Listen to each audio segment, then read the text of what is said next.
Champions trophy final మ్యాచ్లో మరోసారి స్పిన్నర్లు సత్తా చాటారు. న్యూజిలాండ్కు 251 పరుగులకే కట్టడి చేయడంలో సక్సెస్ అయ్యారు. మొత్తం 7 వికెట్లు తీగా ఇందులో 5 వికెట్లు స్పిన్నర్లకే పట్టాయి. టీమిండియా ఛాంపియన్స్ ట్రోఫీని దక్కించుకోవాలంటే 252 పరుగులు చేయాలి.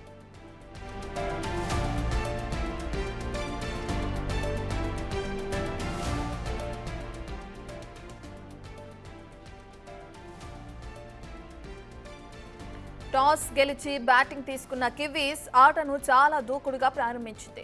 రచిన్ రవీంద్ర వేగంగా పరుగులు చేశాడు. అయితే ఎప్పుడైతే స్పిన్నర్లు సీన్లోకి ఎంట్రీ ఇచ్చారో మ్యాచ్ టర్న్ అయింది. పరుగుల వేగం తగ్గింది. వికెట్లు రావటం ప్రారంభమైంది. మొదట విలియం, ఇక తర్వాత రచిన్, ఇక తర్వాత విలియమ్సన్ ఇలా వరుసగా వికెట్లు సమర్పించుకున్నారు కివీస్ బ్యాటర్లు.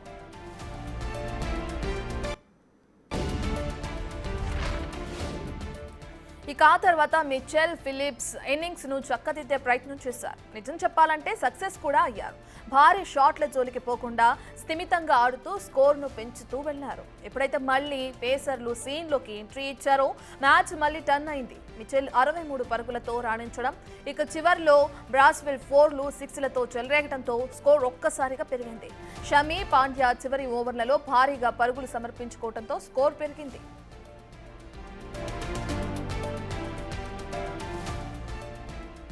జరుగుతున్న మ్యాచ్ కి సంబంధించిన పూర్తి అప్డేట్స్ అందించడానికి మా ప్రతినిధి రాణా అందుబాటులో ఉన్నారు. Right Rana, details. So big match లో ఇవాళ కివీస్ 251 పరుగుల లక్ష్యాన్ని టీమిండియా ముందు నిర్దేశించింది. అయితే టీమిండియా మొదటగా ఫీల్డింగ్ లో అద్భుతమైనటువంటి ప్రతిభ అనేది కల్పించిందని చెప్పుకోవచ్చు. ఎందుకంటే యాక్చువల్లీ విలియం గానీ రచిన్ రవీంద్ర గానీ వీళ్ళిద్దరు కూడా ఇన్నింగ్స్ ను ఓపెన్ చేసినప్పుడు కివీస్ తరఫున సో వాళ్ళు మొదటి నుంచి కూడా చాలా ఆరంభాన్ని చాలా బాగా ఇచ్చారని చెప్పుకోవచ్చు. ముఖ్యంగా రచిన్ రవీంద్ర దాదాపు 37 పరుగులు చేశారు. ఎందుకంటే అతను క్రీజులో ఉన్నటువంటి సందర్భంలో దాదాపు 4 4లు కొట్టాడు, ఒక 6ను కూడా కొట్టాడు. తర్వాత విలియం కూడా 15 పరుగులు చేసి 2 4లతో వాళ్ళు పూర్తి స్థాయిలో నిలబడతారు అనుకున్న సమయంలో విలియం ఎప్పుడైతే కుల్దీప్ యాదవ్ అతన్ని అవుట్ చేశాడో అప్పుడు అయితే ఇన్నింగ్స్ కి తెరపడింది. తర్వాత వచ్చినటువంటి బ్యాట్స్మెన్స్ అందరూ కూడా స్ట్రైట్ వికెట్ చేయడానికి వాళ్ళు ప్రయత్నించారు. అయితే కేన్ విలియమ్సన్ కేవలం 11 పరుగుల వద్దే ఈసారి కుల్దీప్ యాదవ్ మరొక వికెట్ తీసి పూర్తిగా కివీస్ ని దెబ్బతీశాడని చెప్పుకోవచ్చు. సో అప్పటి నుంచి కూడా చాలా వరకు న్యూజిలాండ్ సంబంధించిన స్కోర్ ని మందగించింది. సో వాళ్ళంతా కూడా స్కోర్ ని రొటేట్ చేయడానికి చాలా వారు ప్రయత్నించిన నేపథ్యం పడుతుంది. దాదాపు 15 ఓవర్ నుంచి కూడా 35 ఓవర్ వరకు కూడా భారత బౌలర్లు చాలా అద్భుతంగానే బౌలింగ్ వేశారు, ఫీల్డింగ్ కూడా చేసిన నేపథ్యం కనపడుతుంది.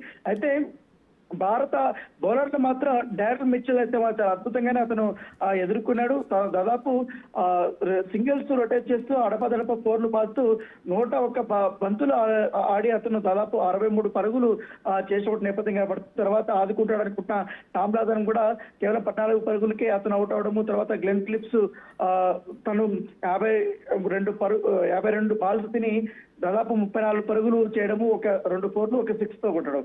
తర్వాత లాస్ట్ లో బ్రేస్వెల్ అయితే 4లతో 6లతో చెరలేకపోయాడు. ఎందుకంటే అప్పటి వరకు కూడా న్యూజిలాండ్ సంబంధించినటువంటి స్కోరు పెద్దగా పరుగులు పెట్టలేదు. ఎందుకంటే 170 180 వరకు కూడా ఆగుతున్నటువంటి సమయంలో చాలా అద్భుతంగా కూడా అతను బ్యాటింగ్ చేసి 50 పరుగులు అతను చేశారు. 53 పరుగులు చేసిన తర్వాత అతను నాట్అవుట్ గా నిలిచిన నేపథ్యంగా పడుతుంది. తర్వాత శాంట్నర్ 8 పరుగులు చేసి రన్అట్ గా కూడా తిరిగినటువంటి నేపథ్యం అయితే కనపడుతుంది. అయితే ప్రధానమైనటువంటి బౌలర్లు ఈ మ్యాచ్ లో కాస్త ఫెయిల్ అయ్యారనే మనం చెప్పుకోవచ్చు. ఎందుకంటే ఫేస్ బౌలింగ్ విభాగానికి ప్రధానమైనటువంటి బౌలర్ గా ఉన్నటువంటి మహమ్మద్ షమి ఇవాళ 9 ఓవర్లు వేశాడు. దాదాపు 74 పరుగులు వరకు అతను ఇచ్చాడు. ఒక వికెట్ మాత్రమే అతను తీసుకున్నటువంటి నేపథ్యం అయితే కనపడుతుంది. తర్వాత హార్దిక్ పాండ్యా పూర్తిగా ఈ మ్యాచ్ లో విఫలమయ్యాడని చెప్పుకోవచ్చు. 3 ఓవర్లు ఇచ్చాడు, అతను కూడా 30 పరుగులు ఇచ్చాడు. తర్వాత వరుణ్ చక్రవర్తి అద్భుతంగా 10 ఓవర్లు వేశాడు, 45 పరుగులు ఇచ్చి 2 కీలకమైనటువంటి వికెట్లు తీశారు. ఇంకా కివీస్ ని పతనం సాధించినటువంటి కుల్దీప్ యాదవ్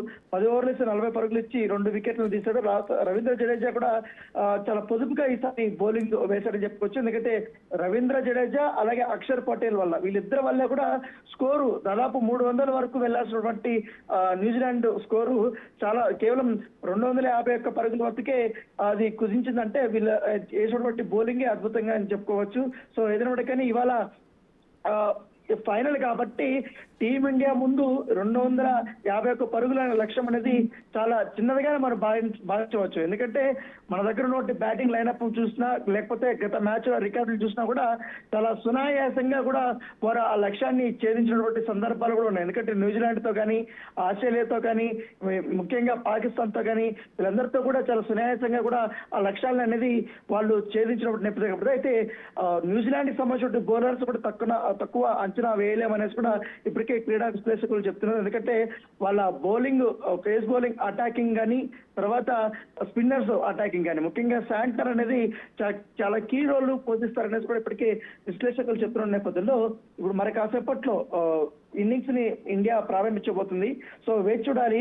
రోహిత్ శర్మ, గిల్ ఇచ్చేటువంటి ఆరంభమైనదే ఎక్కువగా భారత్ ఆధారపడే అవకాశం ఉన్నట్టుగా మనకు తెలుస్తుంది. ఎందుకంటే వారు కానీ మినిమం 50+, 70+ కానీ శుభారంభం ఇచ్చినా కూడా కంపల్సరీ అది గెలుపు మీద చాలా ప్రభావం అనేది చూపుతుంది. ఎవరి మీద పెద్దగా ప్రెషర్ అనేది ఉండదు. ఒకవేళ కానీ వాళ్ళు పార్ట్నర్షిప్ 100 గానే రన్ చేస్తే మాత్రం గెలుపు మాత్రం నరకగానే మనం భావించాల్సిన అవసరం ఉంది. వచ్చినటువంటి బ్యాట్స్మెన్స్ అందరికీ కూడా తర్వాత పెద్దగా ప్రెషర్ ఉండదు.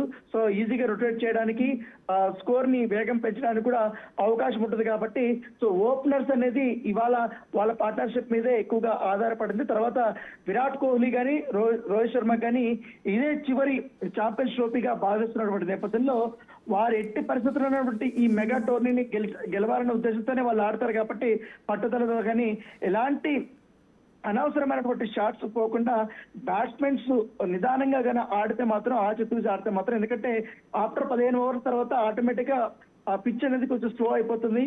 పరుగులు తీయడం అనేది చాలా ఇబ్బందికరమైన పరిస్థితి వస్తుంది. ఎందుకంటే సింగిల్స్ రొటేట్ చేస్తే మాత్రం ఖచ్చితంగా ఈ మ్యాచ్ లో ఘన విజయం సాధించే అవకాశం ఉంది. ఎందుకంటే ఎట్లాగో చివరిలో శ్రేయస్ అయ్యర్ ఉన్నాడు, కేఎల్ రాహుల్ ఉన్నాడు, హార్దిక్ పాండ్యా ఉన్నాడు, అలాగే రవీంద్ర జడేజా ఉన్నాడు కూడా. కాబట్టి ఖచ్చితంగా ఈ మ్యాచ్ ను చాలా ఈజీగానే గెలిచవచ్చు. 45 ఓవర్లోనే ఈ మ్యాచ్ ఫినిష్ అయ్యే అవకాశాలు ఉన్నట్టు కూడా క్రీడా పండితులు చెప్తున్నారు. సో చూడాలి మనం ఏం జరుగుతున్నది. మొదటి 1.5 అవర్ అనేది ఆట భారత్ కి చాలా కీలకంగా అయితే ఉండబోతుంది. Right, thank you Rana.